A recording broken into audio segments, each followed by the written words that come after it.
फिर गांव आई बहू। हाय रे, वो कल मुही फिर आने वाली है। मैं तो नहीं चाहती कि वो यहाँ आए। अरे तुम्हारे इकलौते बेटे की बीवी है, बहू है तुम्हारी, कोई बेगाना नहीं कि तुम नहीं चाहती कि वो घर ना आए। अरे उसका घर है ये। हाँ है तो, लेकिन याद है ना पिछली बार एक ही दिन के लिए आई थी, गांव की शक्ल ही बदल कर चली गई। इस बार न जाने क्या क्या करेगी। कलावती अपनी बहू रमा के गांव आने से परेशान थी। अरे शहर की लड़की है, गांव आकर क्या कमाल करती है देखिए।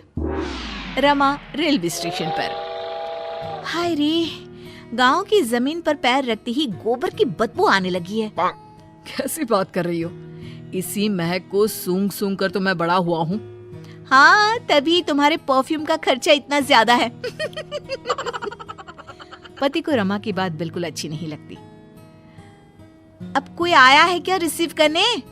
कोई क्यों आएगा, मेरा गांव है, गली गली की पहचान है मुझे। चलो आगे से टांगा कर लेते हैं। No no no no, last time मेरी कमर लचक गई थी, मैं तो पैदल ही ठीक हूँ। भाई मैं तो टांगे पर ही जाऊंगा, वैसे भी शहर में टांगा कहाँ मिलता है। पति टांगा बुलाकर उसमें बैठकर चला जाता है। अरे वाह, हाय रे मेरा बेटा। पर बेटा इतना दुबला क्यों हो गया तू? बेटा बहू नहीं आई क्या? अच्छा ही तो है ना नहीं आई, आती तो बस अपनी शेखी झाड़ती रहती शहर की सारी। मुझसे नहीं होता, अभी आती तो कहती। बस तभी बहू की आवाज जोर से आती है। हाय रे, मेरे पैरों में मज्जी लग गई है। क्यों नहीं सरकार को बोलकर आप लोग सड़कें पक्की करवा लेते हैं? छी छी छी छी, कोई तो मेरे पैर में पानी डाल दो। अरे ये कहां से आ गई? मैंने तो सोचा था मेरा बेटा अकेला आया है। लेकिन जैसे ही सास की नजर बहू पर पड़ती है तो वो उसके कपड़े देखकर जोर से चिल्लाती है। अरे ये क्या पहन कर आ गई यहाँ? पता भी है कि कहाँ है वो? अरे कैसी लड़की है, बेटा शहर ही छोड़ देता इसे तो। हाँ हाँ, मुझे भी शौक नहीं है इस मिट्टी में पैर मारने का। अरे जा जाकर साफ हो जा और खाना बना ले। माँ जी, अभी अभी चली आ रही हूँ, आज तो खाना आप बना लेती। हाय रे, मैं बना लेती? कहीं की महारानी है क्या तू?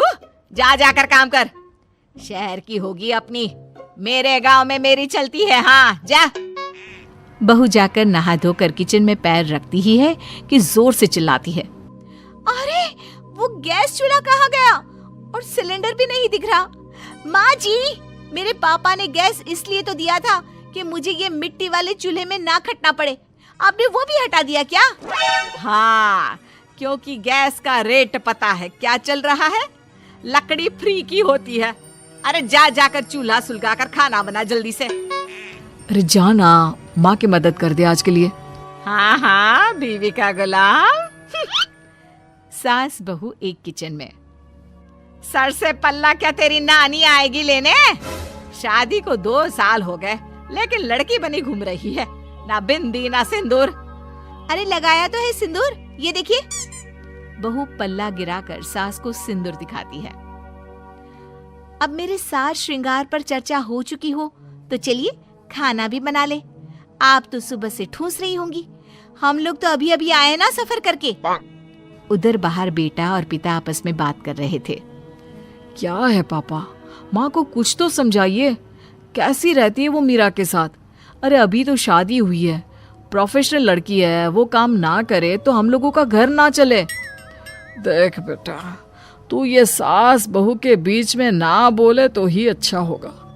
ये ऐसा रिश्ता है कि कुछ भी कर लो मन मुटाव तो बना ही रहेगा। वो तो है पापा, लेकिन चलिए देखते हैं। शाम को मीरा स्कर्ट पहन कर आती है। हे सासू माँ, मैं जरा बाहर जा रही हूँ। पास में वो जो मौसी रहती है ना, जो शहर से आई थी अपने पति के इलाज के लिए, उन्होंने घर बुलाया है। कौन, वो विमला मौसी?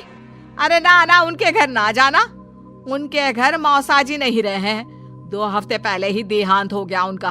ऊपर से तू ये फराक पहन कर चली जाएगी। अरे ना बाबा ना।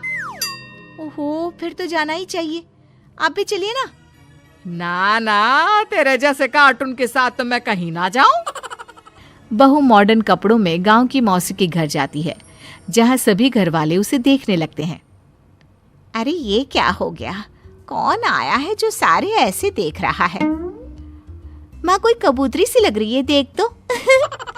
मौसी के सामने बहू को देखकर वो उसे पकड़कर रोने लगती है। हाय रे बहू, क्या बताए, तेरे मौसा जी नहीं रहे। शहर में तेरे घर पर रहकर मैंने उनका इलाज करवाया, लेकिन मैं बचा नहीं पाई उनको। देखिए मौसी, जो होना था वो तो हो गया, लेकिन अब कैसे चलेगा घर? तभी एक सरकारी आदमी उनके घर आता है। ये विमला देवी कौन है? मैं ही हूँ। कौन है, कहाँ से आए हैं आप? मैं आपके पति के दफ्तर से आया हूँ। ये कागज में आपके साइन लेने हैं, जरा जल्दी कर दीजिए। विमला मौसी जैसे ही साइन करने जाती है, बहू रोक लेती है।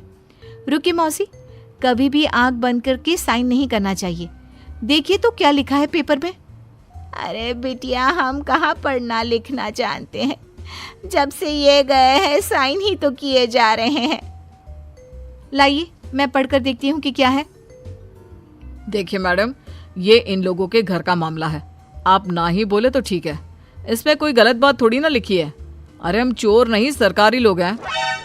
जाने दे बहू, कुछ गलत नहीं होगा। अरे पर पेपर पढ़ने में कितना वक्त लगता है, और अगर कुछ गलत नहीं है तो आपको परेशानी क्या है? बहू पेपर छीन कर पढ़ लेती है और फिर, मौसी, इस पे साफ साफ लिखा है कि मौसा जी की जो नौकरी थी, जो आपके बड़े बेटे को मिलनी है, उसे आप अपनी खुशी से इस आदमी को देने को तैयार हैं। हाय रे, ये तो अनर्थ हो रहा था। अब ये जाएगा पुलिस के हवाले। पुलिस आदमी को ले जाती है। तब तक घर के बाहर भीड़ लग जाती है। सास, ससुर और पति भी वहां आ जाते हैं। मुझे तो लग रहा है कि बहू शहर से गांव जैसे मेरे लिए ही आई है। अरे भला हो बच्ची का जो मेरा घर बर्बाद होने से बचा लिया। कमला दीदी, भगवान ऐसी बहू सबको दे। अरे और क्या, इसीलिए तो मैंने पढ़ी लिखी बहू चुनी अपने बेटे के लिए। चूल्हा चौका तो सभी कर लेते हैं, लेकिन उसके साथ ही लड़की का पढ़ा लिखा होना बहुत जरूरी है।